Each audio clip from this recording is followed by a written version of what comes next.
Колку денес се посетуваат културните институции, домовите за култура, кината и театрите во Штип.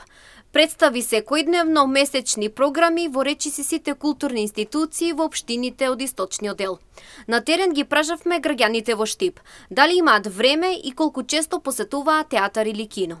Секој со своето мислење, но заклучно е дека денес поретко се користи слободното време за посета на овие институции и честопати знаат да бидат празни. На време Југославија беше подобро.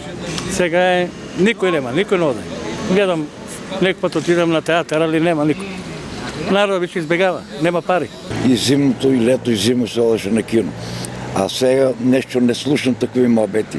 Исклучи од дома телевизор и треба да одат. Тоа е една, за мене, предпоставка научно нешто, наука. Види природи, види истории, види се нешто.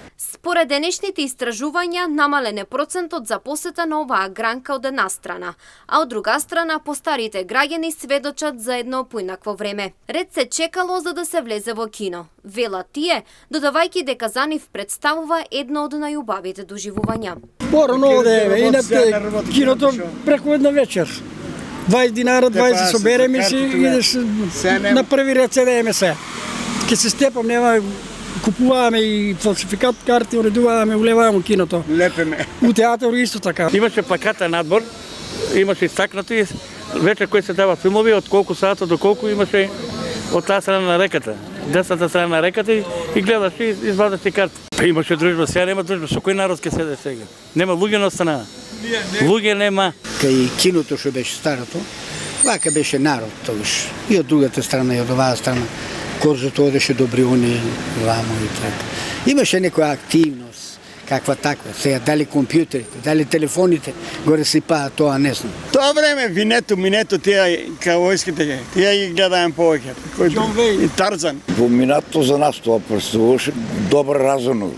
Ја работи 5-6 години на фестивал Макфест.